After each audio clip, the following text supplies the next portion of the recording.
Welcome to today's Who Knew presentation, The American Red Cross. I am Kathy Bollinger, a librarian in the local history department of the Community Library of Allegheny Valley, and I will be your host. Let's learn a little bit more about Clara Barton, who was the founder of the American Red Cross. In Clara Barton's early years, she wore many hats. Born Clarissa Barton, better known to us as Clara, she went on to become one of the most honored women in American history. At only 17, she achieved a teacher's certificate in 1839. In 1852, she opened New Jersey's first free school in Bordertown, New Jersey. She and an assistant taught over 600 students for a yearly pay of $250. Her success compelled the town to raise nearly $4,000 for a new school building. Later, in 1855, Clara moved to Washington, D.C., and began work as a clerk in the U.S. Patent Office. She was one of the first women to gain employment in the federal government.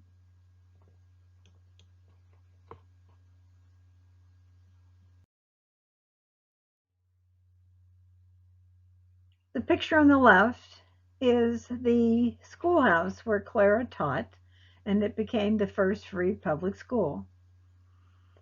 In 1854, she began work at the Patent Office, we see pictured here.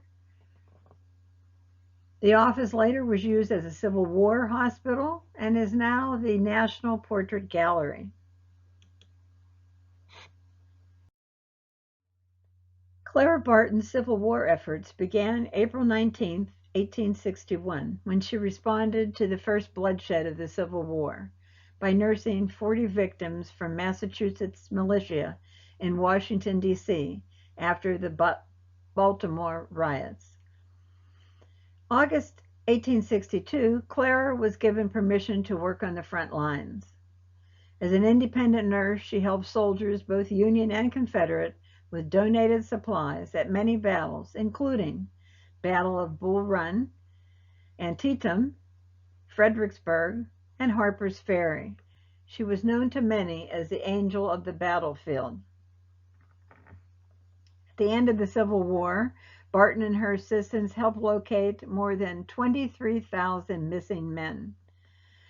President Lincoln had given her permission to respond to the unanswered inquiries of soldiers by relatives, and she then opened the Office of Missing Soldiers in Washington, D.C. She continued her task for the next 4 years, burying 20,000 more Union soldiers and marking their graves.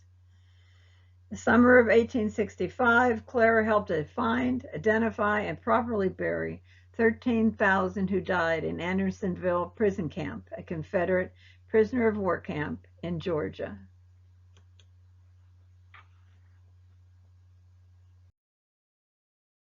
In 1869, Clara was introduced to the International Red Cross in Geneva, Switzerland.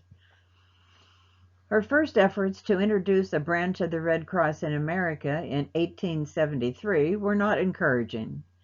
President Chester Arthur felt the country would not ever again face a calamity like the Civil War, so an American Red Cross was not needed. But Clara responded that the Red Cross could respond to crises other than war, such as natural disasters like earthquakes, forest fires, hurricanes, and floods. By 1881, the American Red Cross became a reality. Clara was the acting leader until 1904. Clara Barton, with Red Cross helpers, aided flood victims on the Ohio River in 1884, provided food and supplies during the Texas famine of 1887, aided Illinois tornado victims and Florida victims of the yellow fever epidemic in 1888. Let's look closer to home at the first real national disaster effort of the Red Cross, the Johnstown Flood. Closer to home was the first major Red Cross disaster relief, the Johnstown Flood, May 31st, 1889. Just 5 days after the flood occurred, Clara Barton, age 67, arrived with the Red Cross workers and 50 doctors and nurses. Tent hospitals were set up, and Clara remained in Johnstown until October 24th, 1889, almost 5 months. The extensive relief efforts of the Red Cross at the Johnstown Flood established the organization as a major relief agency in the United States. The Johnstown Flood Museum today features a display about Clara Barton and the Red Cross, including examples of some of the relief items she distributed.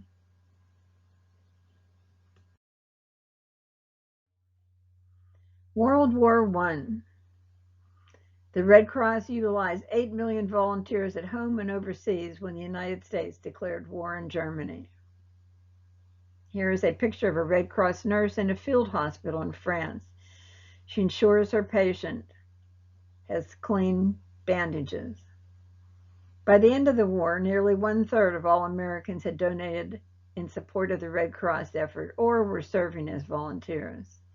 Local examples were 16,000 New Kensington school children who became members of the Junior Red Cross.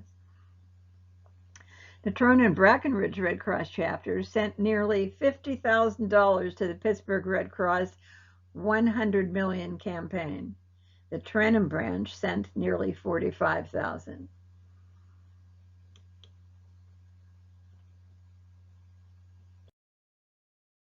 Red Cross efforts continued in World War II. They supported 16 million military personnel. Enrolled for military service 104,000 nurses. Packaged 27 million packages for prisoners of war. Shipped 300,000 tons of supplies, 13.3 million pints of blood that were collected for the armed services. Nearly every American family, someone was a Red Cross volunteer, a donor, or received Red Cross services. Locally, first aid classes were offered by the Red Cross. The Natrona Polish unit of the Red Cross was organized in January of 1940. Members made dresses, boys' shirts, toddler sets, sweaters, and socks. By October of 1941, a junior unit was formed for girls and boys. Knitting classes were given by members for beginners.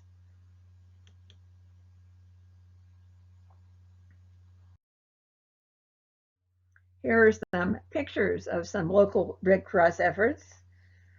On the top, we have early Red Cross volunteer nurse aides. Lower right, American Red Cross civilian first aid class. And to your left, a World War II era poster encouraging all women to volunteer for the Red Cross as their part in the war effort.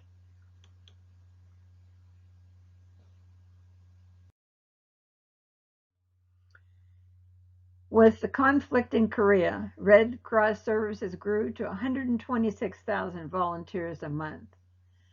The blood program was expanded, and emergency mobile recreation service served all United Nations forces.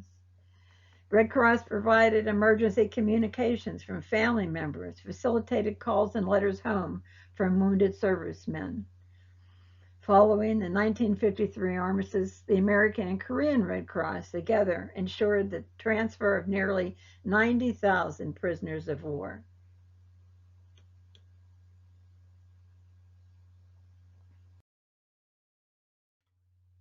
The Red Cross was active in the Vietnam conflict. Between 1965 and 1972, field directors, hospital personnel, and recreation workers served 280,000 servicemen a month on military bases, in military hospitals, and on hospital ships throughout the Southeast Asia.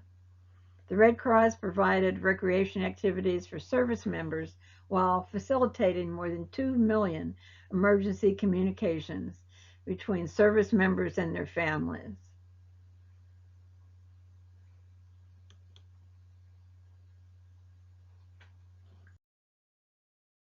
This local Red Cross volunteer group was known as the Gray Ladies, and they volunteered at the VA hospital in Pittsburgh, formerly known as Leach Farm. The women played games and gave emotional comfort to the bedbound veterans with MS.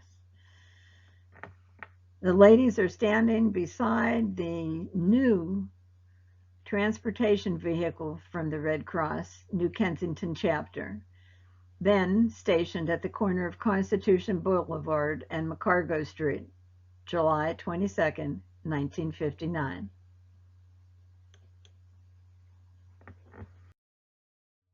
The Red Cross today, as active as ever.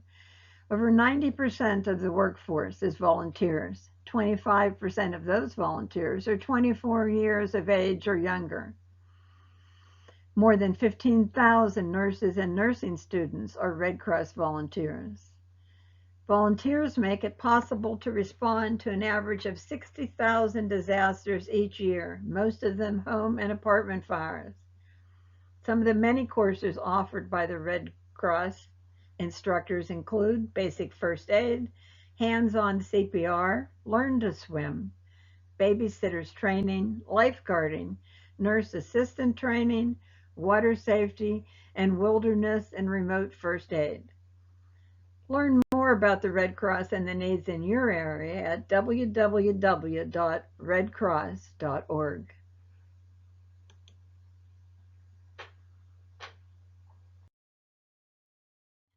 This is the American Red Cross National Headquarters in Washington, D.C. Formed May 21st, 1881.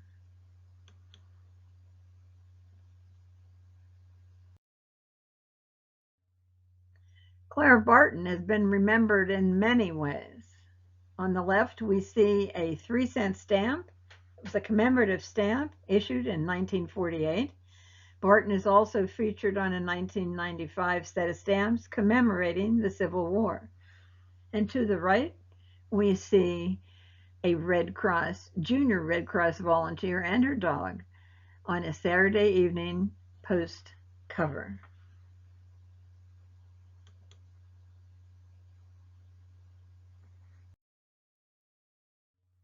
This is Clara Barton's Birthplace Museum in New Oxford, Massachusetts.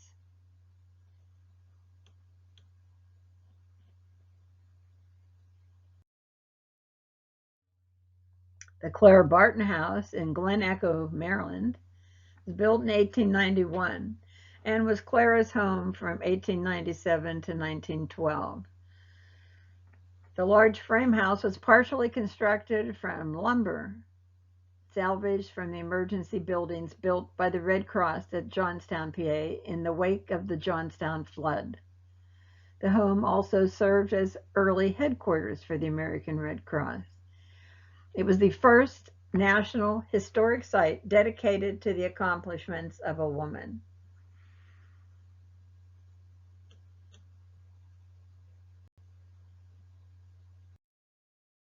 Picture of Clara Barton's Missing Soldiers Office, which is now a museum located in Washington, D.C. The office was closed in 1869 and by 1913 boarded up and forgotten. When the building was set for demolition in 1997, Richard Lyons, the carpenter, inspecting the building, found a treasure trove of Clara Barton's items left in the attic, including signs, clothing, Civil War newspapers, and even an army tent. The National Park Service saved the building from demolition and after years completed a full restoration. Today, the National Museum of Civil War Medicine runs the museum, which opened in 2015.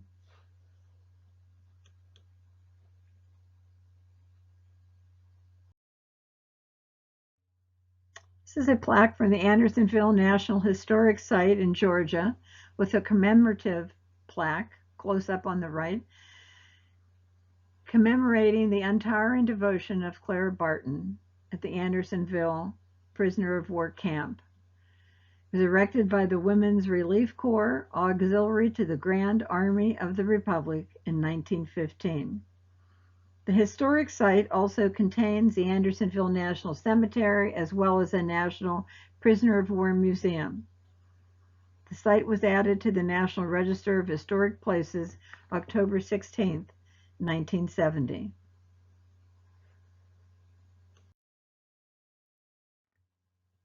Here's a photo of the National Women's Hall of Fame, located in Seneca Falls, New York. The National Women's Hall of Fame is an American institution created in 1969.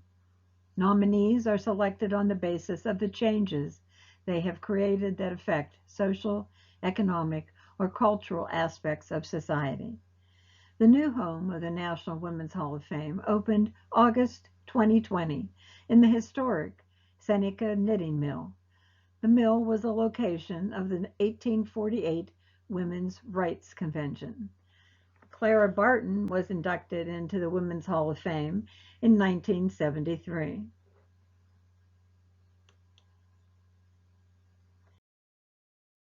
In the words of Clara Barton, offering a hand up is not a handout.